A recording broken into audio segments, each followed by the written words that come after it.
একটা বিষয় সবচেয়ে বেশি আলোচনা হচ্ছে যে তারেক রহমানকে রয়টার্স তার ইন্টারভিউতে যেটা জিজ্ঞেস করেছিল, যে তারেক রহমানকে জানতে চাওয়া হয়েছিল যে আওয়ামী লীগ সভাপতি শেখ হাসিনার পুত্র এবং কন্যা সজীব ওয়াজেদ জয় এবং সাইমা ওয়াজেদ পুতুল যদি বাংলাদেশে রাজনীতি করতে চায় তাহলে তার দৃষ্টিভঙ্গি কি।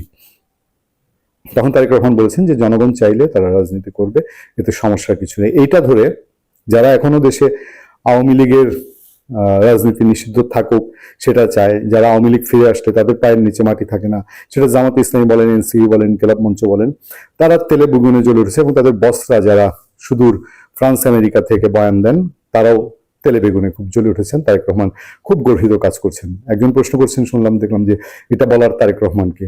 আমার বাবু প্রশ্ন, আওয়ামী লীগ রাজনীতি করবে না এটা বলার হাজার মাইল দূর থেকে আপনি কে? আপনারা তো বাংলাদেশটাকে একেবারে মবের রাজ্যে, মব উস্কে দিয়ে এই দেশটাকে জঙ্গিবাদ উগ্রবাদ দিয়ে আফগানিস্তান বানানোর দ্বার প্রান্তে নিয়ে গিয়েছিলেন। সেই মানুষগুলো এখন এই প্রশ্ন তুলছে কারণ বাংলাদেশে যেন একটা শান্তির সুবাতাস না বয় কখনো। আওয়ামী লীগ ঠেকাও, দেশে একটা বিশাল জনগোষ্ঠী আওয়ামী লীগের পক্ষে। ফলে তাদের এই এজেন্ডা কতদিন এভাবে চলতে থাকবে। বিএনপি এবং তারেক রহমান এবার ক্ষমতায় আসার মধ্যে দিয়ে তার সবচেয়ে বড় যে চ্যালেঞ্জটা পড়তে হবে, সেই চ্যালেঞ্জটা হলো দেশের আইন শৃঙ্খলা পরিস্থিতি। তাকে সেনাবাহিনীকে ব্যারাকে ফেরত নিতে হবে। সেনাবাহিনী ব্যারাকে ফেরত নেওয়া এটা সেনাবাহিনীর দিক থেকেই দাবি। সেনাপ্রধান নিজেই গত বছর বলেছিলেন, আর কাহাতক কতকাল সেনাবাহিনী রাস্তায় এসব করবে।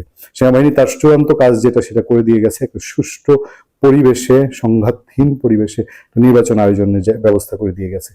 সেনাবাহিনী গেলে পরে পুলিশ দিয়ে যেন এই বাংলাদেশের 16 কোটি মানুষের সমস্ত নিরাপত্তা নিশ্চিত করা যায়, এটা তারেক রহমানের সর্বাধিক প্রায়োরিটির কাজ। সেটা করতে গিয়ে যদি এই মব মাস্টাররা তারা আমাদের দেশে আবার রাজনৈতিক অস্থিতিশীলতা বজায় রাখে তাহলে কিছুই বলার থাকবে না। সেজন্যই আমাদের আজকের এই আলোচনার অবতারণা এবং আলোচনার অবতারণার ভিত্তি যে জায়গাটা সেটা একটু আমি আপনাদের সামনে তুলে ধরতে চাই। পাশের দেশ আনন্দবাজার পত্রিকা ভারতের হেডলাইন করেছে, আওয়ামী লীগকে কি ফেরাবেন প্রধানমন্ত্রী তারেক? দিল্লির সঙ্গে সম্পর্কে কি কি কৌশল, 5টি চ্যালেঞ্জ খালেদা পুত্রের সামনে। অনেকের মতে দেশে ফেরার পরে তারেককে দেখতে ঢাকার রাজপথের বিপুল জনসমাগমই ভবিষ্যতের ইঙ্গিত দিয়ে দিয়েছিল। হাসিনা পরবর্তী অস্থির সময়ে বাংলাদেশের মানুষ যে নেতার খোঁজ করছিলেন, তারেক যেন সেই নেতা হয়েই ঢাকায় পা রেখেছিলেন।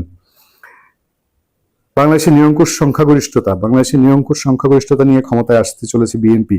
ফলে এটা প্রায় নিশ্চিত যে শেষ মুহূর্তে নাটকীয় কোনো মোড় না ঘুরলে খালেদা জিয়ার পুত্র তারেক রহমানই সে দেশের পরবর্তী প্রধানমন্ত্রী হচ্ছেন। কিন্তু কুর্সিতে বসার পর তারেকের ভবিষ্যতের পথ খুব একটা মসৃণ হবে না বলেই মনে করছেন বাংলাদেশের রাজনীতি সম্পর্কে ওয়াকিবহাল একাংশ। অন্তত প্রথম পর্বে বেশ কয়েকটি চ্যালেঞ্জের মোকাবেলা তাকে করতে হতে পারে। প্রত্যাশিতভাবে নতুন সরকারের গতিবিধি ও পরবর্তী পদক্ষেপ দিকে নজর রেখেছে নয়াদিল্লিও। তবে হবু প্রধানমন্ত্রী তারেকের মা বাংলাদেশের প্রাক্তন প্রধানমন্ত্রী খালেদা জিয়ার প্রয়াণের পরে তার অন্ত্যেষ্টিতে যোগ দিয়েছিলেন ভারতের বিদেশমন্ত্রী জয়শঙ্কর। কূটনীতিকদের একাংশের মতে তখন থেকেই বাংলাদেশের সঙ্গে ভারতের সম্পর্ক স্বাভাবিক হওয়ার দিকে এগিয়েছে। জামাতের বদলে বিএনপি নিরঙ্কুশ সংখ্যাগরিষ্ঠতা পাওয়ায় সেই বিষয়টি আরো ত্বরান্বিত হতে পারে বলেই মনে করছেন অনেকে। আমরা এই আলোচনা গত কয়েকদিন ধরেই করছি। তারপর এখানে ব্যাকগ্রাউন্ড তুলে ধরা হয়েছে যে গত 17 বছর ডিসেম্বর যখন ফিরলেন তখন শেখ হাসিনা ক্ষমতাচ্যুত মোহাম্মদ ইউনূসের নেতৃত্বাধীন অন্তর্বর্তী সরকারের সামনে সুষ্ঠুভাবে নির্বাচন আয়োজন করাই বড় চ্যালেঞ্জ। সেই পর্বে দেশের রাজনীতিতে তারেকের প্রত্যাবর্তন ছিল তাৎপর্যপূর্ণ। অনেকের মতে দেশে ফেরার পর তারেককে দেখতে ঢাকার রাজপথে বিপুল জনসমাগমই ভবিষ্যতের নেতৃত্বের ইঙ্গিত করে দিয়েছিল।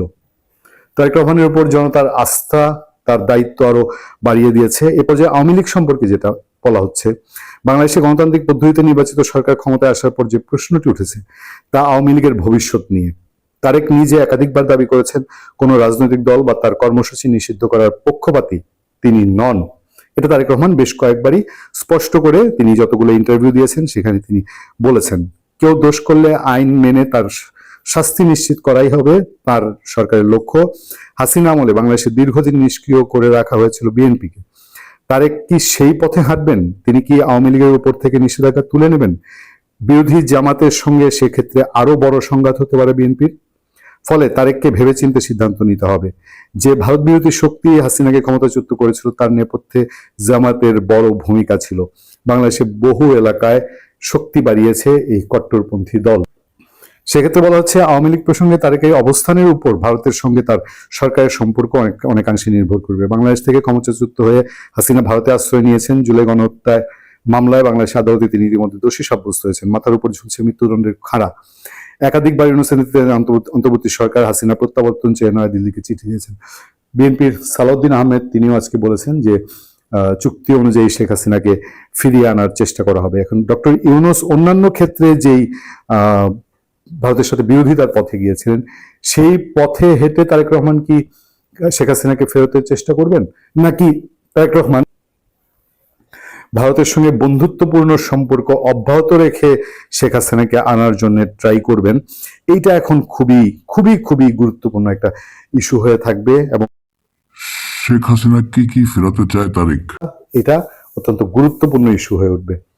ভালো থাকবেন, সুস্থ থাকবেন। আপনার সাথে আমি আতিক রহমান, পূর্ণিয়া।